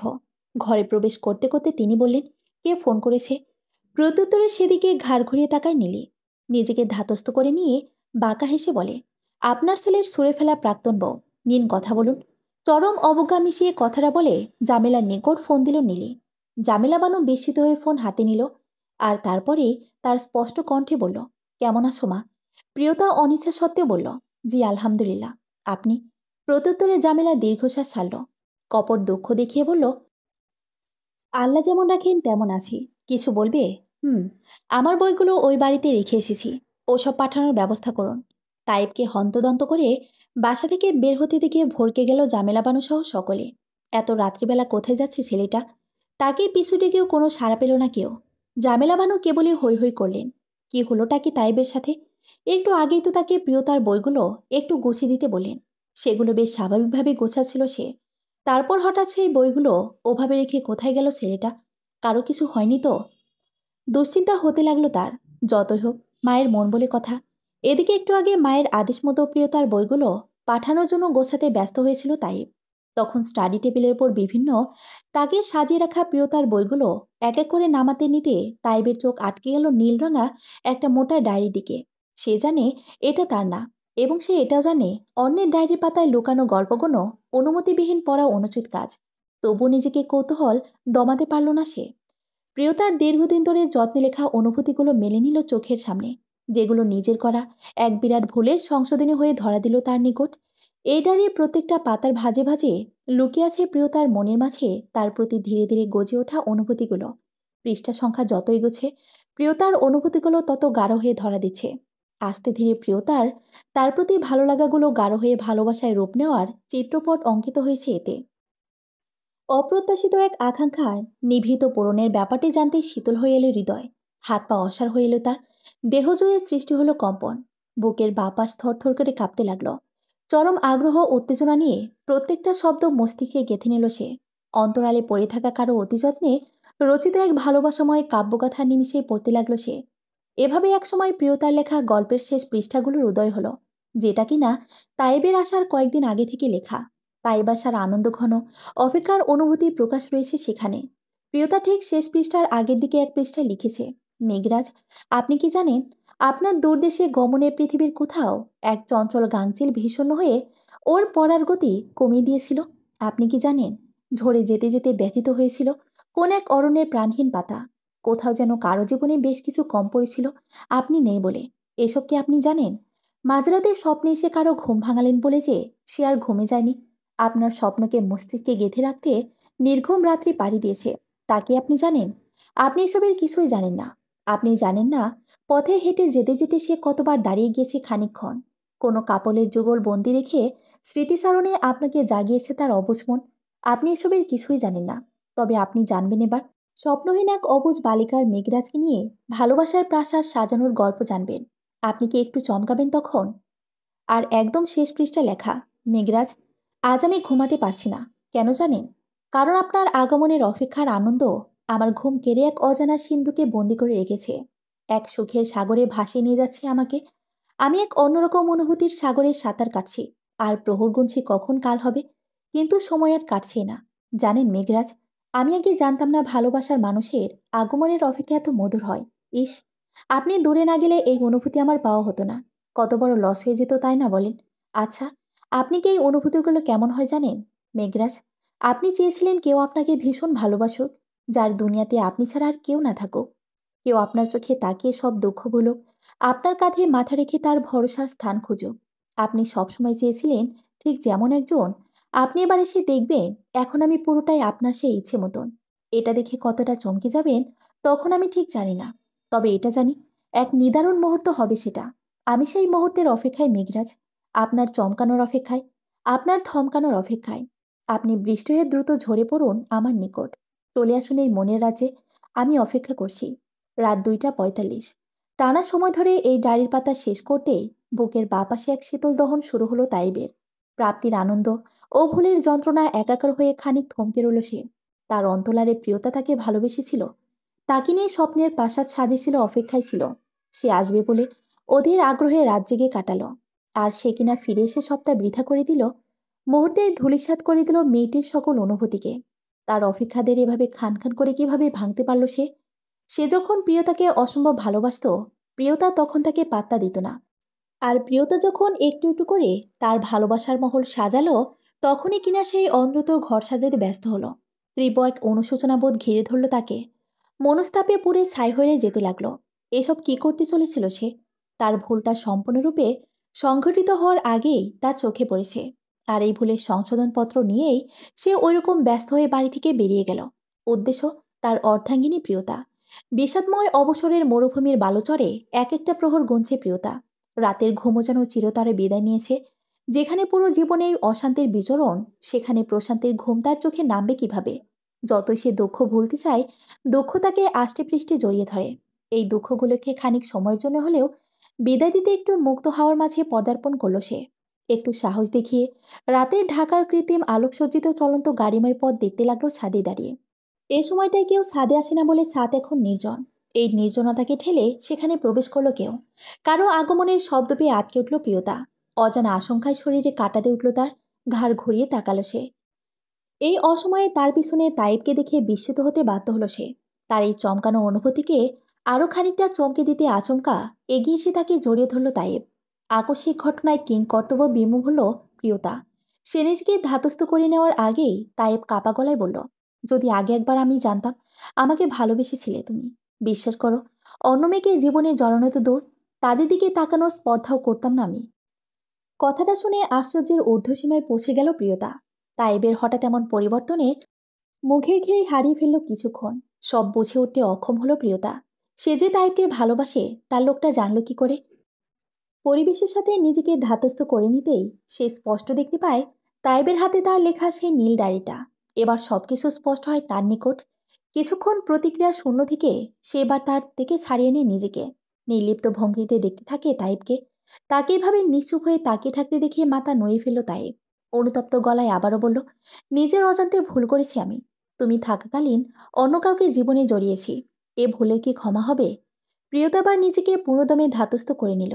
মাঝের কয়দিনে মনের জ্বালা আগুন আবারও দাউ দাউ করে জ্বলল। সেই আগুন নেভাতে সে তাচ্ছিল করে হাসলো আনমনে।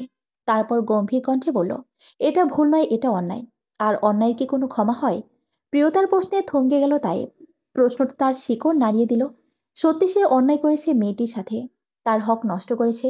এমন নিচু কাজের ক্ষমা কি এত সহজে প্রাপ্য তার? সে কিছুটা সময় নিয়ে ভারাক্রান্ত কণ্ঠে বলল, প্রায়শ্চিত্ত তো হয়। প্রিয়তা কাটকাট কণ্ঠে বলল, প্রায়শ্চিত্ত ভুলে প্রাপ্য। অন্যায় প্রাপ্য তো একমাত্র শাস্তি। তবে তুমি শাস্তি দাও। তোমার দেওয়া সব শাস্তি আমি মাথা পেতে নিব। তোমাকে রেখে অন্য কাউকে বিয়ে করার সিদ্ধান্ত নেওয়াটা আমার জন্য যতটা কষ্টে ছিল, তার চেয়ে তোমার বেঁধে দেওয়া অতি কঠোর শাস্তিও সহ্য করা সহজ লাগবে আমার। তুমি যা খুশি দণ্ড দাও আমায়। তোমাকে আরও একটিবার জীবনে পেতে সব দণ্ড সয়ে যাব আমি। কোনো রূপ বিলম্ব না করে জবাব দিল তাই। অতপর কিছু সময় নিশ্চুপ থেকে সে মাথা নুয়ে বলল, ভালোবাসি প্রিয়, ভীষণ ভালোবাসি তোমায়। প্রত্যুত্তরে প্রিয়তা সরু চোখে তাকিয়ে বলল, আপনার ভালোবাসা বিষাক্ত। এমন ভালোবাসা চায় না আমার। আপনার ভালোবাসা কেবল শরীর বোঝে, কিন্তু মন বোঝে না। কেবলমাত্র দৈহিক সম্পর্কের জন্য যে ভালোবাসা তার ব্যক্তিগত মানুষকে দূরে ঠেলে অন্য কাউকে নিজের জীবনে গ্রহণ করে, সে ভালোবাসায় দৈহিক বিনিময় খুঁজে। সেটা কখনো স্বচ্ছ ভালোবাসা হতে পারে না। আর ছেড়ে দেন আমাকে, আপনার জীবনে ফিরে পাওয়ার আশা। কোন ভরসায় আপনার কাছে ফিরবো আমি, যে তার বইয়ের অপূর্ণতায় নিজেকে সংযত রাখতে পারে না, শুধুমাত্র শারীরিক সম্পর্কের চাহিদায় পরকীয়ে জড়ায়। সে যে বিয়ের আগে নিজের চরিত্র হেফাজতে রেখেছে, এটাই বা বিশ্বাস করবে কে? আর যে ব্যক্তির চরিত্র নিয়ে এত সংশয়, তার সাথে আর যাই হোক সুখের সংসার হয় না। নির্লিপ্ত গলায় বাক্যগুলো পূর্ণ করে নিজের ডায়েরিখানা তাইবের হাত থেকে ছিনিয়ে নিল সে, যার মাঝে বিগত 1 বছর ধরে প্রতিদিন এক পৃষ্ঠা করে নিজের অনুভূতি ঠেসে দিয়েছিল সে। সেগুলোর দিকে তাকিয়ে একটা তপ্ত শ্বাস ছাড়ল প্রিয়তা। তারপর বিবশ কণ্ঠে বলল, এসব আগের সৃষ্ট অনুভূতি, যার অস্তিত্ব আমার নিকট এখন মৃত। আর মৃত অনুভূতির স্মৃতিরূপে চেয়ে রেখে লাভ নেই। কথাগুলো বলে আচমকা সে সবগুলো পৃষ্ঠা ছিঁড়ে ফেলল। তারপর সেগুলো উড়িয়ে দিল রাতের এই কালো বাতাসে। সেদিকে অসহায়ের মতো ফ্যালফ্যাল করে তাকিয়ে রইল তাই। আবছা কালো অন্ধকারে প্রিয়তার লেখা সেই শুভ্র রঙা 365 পৃষ্ঠা জুড়ে সাজানো ভালোবাসাময় অনুভূতিগুলো ঘুরপাক খেয়ে মাটিতে লুটিয়ে পড়ল চরম অবলীলায়। স্মৃতিবস্তুতে জিয়ে থাকে না প্রিয়তা, স্মৃতি জিয়ে থাকে মনে। তুমি সব ছুঁড়ে ফেললেও কি আদৌ মন থেকে সেই অনুভূতিগুলোর স্মৃতি মুছতে পারবে?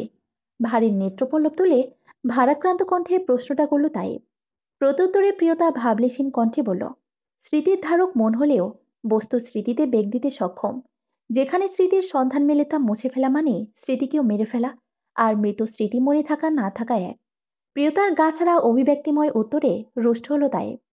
অপ্রকৃতিস্থ কণ্ঠে বলল, তুমি যতই স্মৃতিকে মুছে ফেলো, এই আমিকে মন থেকে মুছতে পারবে?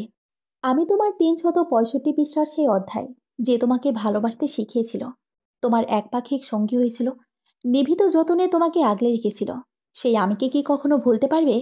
আমি মানছি তোমার অভ্যন্তরে সৃষ্ট সেই অনুভূতিগুলোতে আমি আঘাত করেছি, কিন্তু তাই বলে তুমি যা অভিযোগ করেছো তা আসলে কি ঠিক? একটু ভেবে দেখো তো সব।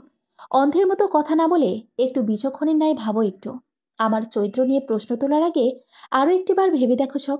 কেন তোমাকে বিয়ে করেছিলাম বলো? তোমাকে বৈধভাবে নিজের করতে নয় কি? তাহলে অবৈধ সম্পর্কে জড়াবো কখনো, তা ভাবলি কি করে? তোমাকে যখন আমি বিয়ে করেছি, তখন তোমার বয়স কম ছিল। আমাকে ভয় পেতে তুমি, এজন্য কি তোমাকে আমি সময় দেনি? হ্যাঁ, আমি মানছি, ভুল করে প্রথম দিন তোমাকে অ্যাপ্রোচ করার ট্রাই করেছিলাম, কিন্তু তারপরে কি আর কখনো স্বামীর অধিকার নিয়ে গিয়েছি? তুমি যখন সেদিন আমাকে তোমার কাছাকাছি যাওয়া নিয়ে সবার সামনে লজ্জায় ফেলেছিল, তখনও কিন্তু আমি কিছু বলিনি। আমি কেবল তোমার বড় হওয়ার অপেক্ষায় ছিলাম। আর এর মাঝের সময়ে তোমার মানসিক সাপোর্ট চেয়েছিলাম, তোমার সংযত সঙ্গ চেয়েছিলাম। এসবই তুমি দাওনি। এর জন্য আমি কখনো অভিযোগও করিনি। তোমার বয়স কম বলে সব মেনে নিয়েছি কেবল। তোমাকে স্বামী স্ত্রীর মর্ম বোঝাতে চেয়েছি সবসময়। আমি ভেবেছি একসময় তুমি বুঝবে, অথচ দেশে থাকাকালীন তা কখনো সম্ভব তো হয়নি, বরং দেশের বাইরে গিয়েও তা হয়নি। আমি অনেক চাইলেও বিদেশ থাকাকালীন একটা দিন তুমি আমার সাথে ভিডিও কলে কথা বলনি। অডিও কলে কথা বললেও হুহা মূলক জবাব ছাড়া বাড়তি কোনো কথা বলতে না। তোমার ব্যক্তিগত ফোন থাকা সত্ত্বেও আমাকে নিজে থেকে কখনো কল দিতে না। আমি দিলেও তেমন কথা বলতে না। এজন্য তো একসময় আমাদের কথা বলাটাই টোটালি অফ হয়ে গেল। তাহলে আমি কোন ভরসায় বিশ্বাস করতাম আমাকে তুমি চাও, যখন সব ক্ষেত্রে তুমি আমাকে এড়িয়ে চলতে? আমাদের সম্পর্কটা দোদুল্যমান তখন এমন অবস্থায় আরেকজনকে বিয়ে করতে চাওয়াটা কি আমার অন্যায়? তুমি বলেছ আমার ভালোবাসা মন বোঝে না, শরীর বোঝে। যদি এমনটাই হতো, তবে বিয়ের পর তোমার ভয় পাওয়াটাকে কি আমি কখনো প্রাধান্য দিতাম? আমি যদি শরীরটাই বুঝতাম, একটা বছর এক বিছানায় আমার পাশে থাকার পরও তুমি এভাবে ভার্জিন থাকতে। তাছাড়া এখন তো তুমি প্রাপ্ত বয়স্ক হয়েছ, এখন তো তুমি শারীরিকভাবে সম্পন্ন। তবু কি শারীরিক চাহিদার জন্য আরেকটা বিয়ে করতে চাইতাম? একটু বুদ্ধি খাটিয়ে ভেবে দেখো তো সব। তুমি এ অবধি যা যা বলেছ, আসলে কি সব তাই কিনা? একটানা কথাগুলো বলে থামলো তাই। বগ্রতার দরুন ঘন ঘন শ্বাস পড়ছে তার। সে কিছুক্ষণ সময় নিয়ে নিজেকে ধাতস্থ করল। তারপর আবারও বলল, এখন তুমি প্রাপ্তবয়স্ক প্রাপ্ত মনস্ক হয়েছ। আমি চাইলেই এখন তোমার সাথে সাংসারিক কার্যে লিপ্ত হতে পারতাম। কিন্তু আমি ভাবতাম, আমাকে তুমি মন থেকে মেনে নিতে পারোনি এখনো। আর মনবিহীন বৈবাহিক জীবন, আমি বৈধ ধর্ষণ ভিন্ন অন্য কিছু ভাবতে পারি না। একে অপরকে ভালোবেসে দুজনের একত্রিত হওয়া হলো প্রেম। আর যে কোনো একজনের অনিচ্ছায় একত্রিত হওয়া হলো কাম। কাম সাধনা আমার চায় না, মনবিহীন দেহ আমার চায় না। আমি তোমাকে মুক্তি দিতে চেয়েছিলাম। আমি চেয়েছিলাম, যেখানে তুমি মন থেকে সুখী থাকতে পারো সেখানে যাও। তোমাকে ভালোবাসি, তাই তোমার ভালো থাকাটাই মুখ্য ছিল আমার নিকট। অথচ তুমি এসব জানোই তাই বললে? তুমি তখন কোর্টেও আমার সাথে মিসবিহেভ করেছ। আমি কিছু বলিনি, তোমার জায়গায় নিজেকে বসিয়ে ভেবেছি। তুমিও তেমন একবার তোমাকে আমার জায়গায় বসিয়ে দেখো। আশা করছি বুঝতে পারবে এটা আসলে অন্যায় নাকি ভুল। প্রিয়তা এবার স্তব্ধ হয়ে গেল। তাইবের কথাগুলো তার মস্তিষ্কে বাজতে লাগলো। নিজের চোখের সামনে যেন ভেসে উঠল সবটা। তাইবের একটা কথাও মিথ্যা নয়। সে সবসময় এড়িয়ে এড়িয়ে চলেছে তাইবকে। বিয়ের প্রথম দিনের ঘটনাটা ভয় পাইয়ে দিয়েছিল তাকে। তারপর থেকে ভয়ে এড়িয়ে চললেও পরবর্তীতে অস্বস্তির দরুন এড়িয়ে চলত। আস্তে ধীরে সেটা অভ্যাসে পরিণত হয়ে গিয়েছিল। আর ফোন কলে তার সাথে কথা বলতো না জড়তার দরুন। ভিডিও কলেও আসতে লজ্জা পেত। কিন্তু এসব যে ঐকান্তিক ব্যাপার হবে তা সে জানত না। হুট করে লজ্জা পেয়ে গেল সে। একপাক্ষিক নিজের দিকটা ভেবে অন্যের উপর দোষারোপ করাটা চরম অন্যায়। শক্ত পাথরের ন্যায় মনের আড়ালে সৃষ্টি হওয়ার অনুশোচনায় চাপা পড়ে গেল সে। অনুতাপে পড়তে লাগলো কেবল। তাইবের অনুতপ্তের সুর এবার তার কণ্ঠে এলো। সে কাপা গলায় বলল, আপনি যা করেছেন তাকে যদি আমি অন্যায় বলে থাকি, তবে আমি আপনাকে যা অপবাদ দিয়েছি তার ঘোর অন্যায়। আপনার চেয়ে বড় শাস্তি আমি ডিজার্ভ করি। কথাটা বলে মাথা নত করে ফেলল সে। প্রিয়সিনীর মুখশ্রী পানে তাকিয়ে তপ্ত শ্বাস ছাড়ল তাইব। ধাতস্থ কণ্ঠে বলল, জেনে বুঝে করা দোষ অন্যায়, কিন্তু অজান্তে করা দোষ অন্যায় নয়, বরং ভুল। তুমি জানাতে বা অজানাতে কোনো বাছ বিচার না করে নিজের ইগো যা বলেছে, নিজের একপাক্ষিক দিকটা ভেবে এসব বলেছ। আমিও নিজে থেকে যা ভেবে নিয়েছি তাই ধরে সিদ্ধান্ত নিয়েছি। আমরা মিউচুয়াল সিদ্ধান্তে না গিয়ে দুজনেই নিজেদের মতো একক সিদ্ধান্ত নিয়েছি। আমাদের দুজনের দোষটা এখানে, কিন্তু এটাকে অন্যায় বলতে পারি না। এটা ভুল। পরিস্থিতিটাই হয়তো এমন ছিল যে এই ভুল করতে বাধ্য হয়েছি আমরা। কিন্তু এই ভুল এখনও সংশোধনযোগ্য। তার জন্য অবশ্যই দুজনের সঠিক বুঝ দরকার। কথাগুলো নীরব হয়ে শুনল প্রিয়তা। বেশ কিছু সময় ধরে কিছু ভাবল সে। তারপর দ্বিধান্বিত কণ্ঠে বলল, কিন্তু নীলিয়াপুর ব্যাপারটা? তাইব একটা দীর্ঘশ্বাস ছাড়ল। মলিন কণ্ঠে বলল, আমার আর নীলির মাঝে এমন কোনো সম্পর্ক নেই যেখানে থেকে বেরিয়ে আসা সম্ভব নয়। বিয়ের ডেটও ফিক্সড হয়নি, তাই ওটা কোনো বিষয় নয়। সে আমার ছোটবেলার বান্ধবী ছিল। সব ক্লাসে একসাথে পড়েছি আমরা। আমাকে সে আগে থেকেই পছন্দ করত। আমাদের দোদুল্যমান সংসারে যখন তোমার কোনো মানসিক সাপোর্ট পাইনি, তখন আমাকে সাপোর্ট দিয়েছে সে। আমার ইউকে থাকাকালীন অসুস্থতার সময়টায় যখন তুমি জানতেও না, তখন আমার খেয়াল রেখেছে সে। আমার বিপদ আপদে যখন তোমাকে পাশে পাওয়ার কথা ছিল, তখন নীলি পাশে থেকেছে। আর সে যখন আমার সম পর্যায়ে থেকেছে, সবসময়, তাই এখানে ভালোবাসা ছাড়া অন্য কোনো স্বার্থ ছিল না। আমার চেয়ে বেটার ছেলে ডিজার্ভ করে সে। তাও আমার সঙ্গী হতে চেয়েছে। সবটা বিবেচনায় আমি ভেবেছিলাম, যখন আরেকজনের সাথে ইনভলভ হতে হবে, তখন হয় নট নীলি। তাই ওকে প্রথম বিয়ের প্রস্তাবটা দিই আমি। সে রাজি হতে বাসায় জানায় যে দেশে ফিরে ওকে বিয়ে করব। ওর আমাকে বিয়ে করতে আপত্তি না থাকলেও সতীনের সংসার করাটা তার রেপুটেশনে লাগতো। তাই তোমাকে ডিভোর্স দিতে বলে। বাকিটা তো তোমার জানাই। কথাগুলো শুনে কেমন বিষণ্ণ সুন্দর অনুভূতি হলো প্রিয়তার। তাইবের কোনো পরকীয়া ছিল না।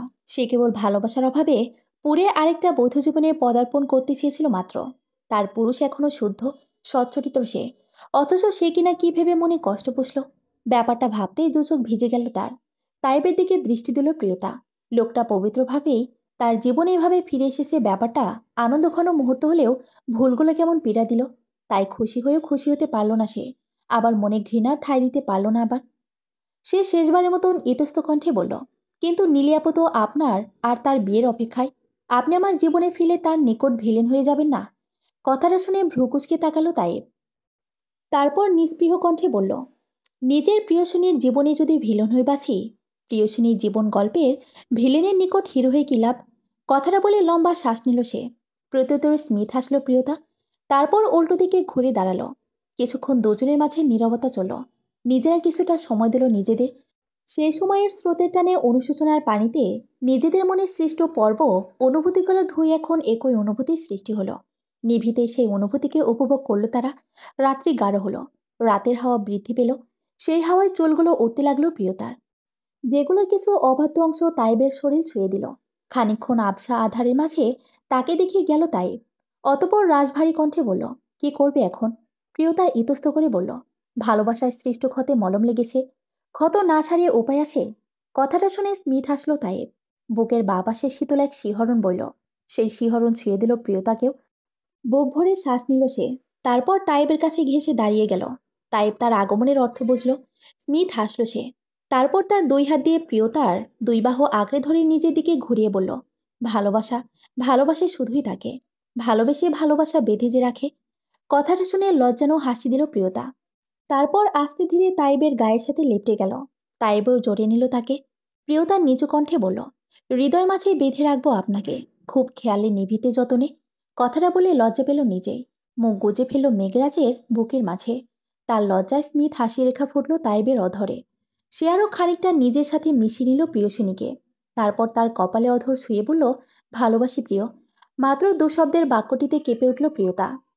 এক অন্যরকম মুগ্ধতার সাক্ষাৎ পেল সে। সে মনে মনে ভাবল, ভাগ্যে সে সেই ৩৬৫ পৃষ্ঠার অনুভূতি লিখেছিল। তা না হলে এই মানুষটাকে আর পাওয়া হতো না। এত মধুর স্বরে মধুমাখা শব্দটিরই শোনা হতো না তার। সার্থক তার কাব্যগাথা, সার্থক তার ৩৬৫ পৃষ্ঠা, যে পৃষ্ঠার বান্ডিল নিজ হাতে ছিন্ন করলেও একত্রিত করে দিয়েছে তাদের। এখন থেকে এমন হাজারো ৩৬৫ পৃষ্ঠা লিখিত হবে তাদের জীবনের অভিধানে, হয়তো দৃশ্যমান কালী শব্দে, অথবা মনের মাধুর্যময় কালীর নৈশব্দে। কিন্তু এই ছেঁড়া পৃষ্ঠাগুলো আজীবন মনে গাঁথা থাকবে তাদের, তাদের প্রণয় কাব্যের সূচনা বিন্দু হয়ে। সমাপ্ত।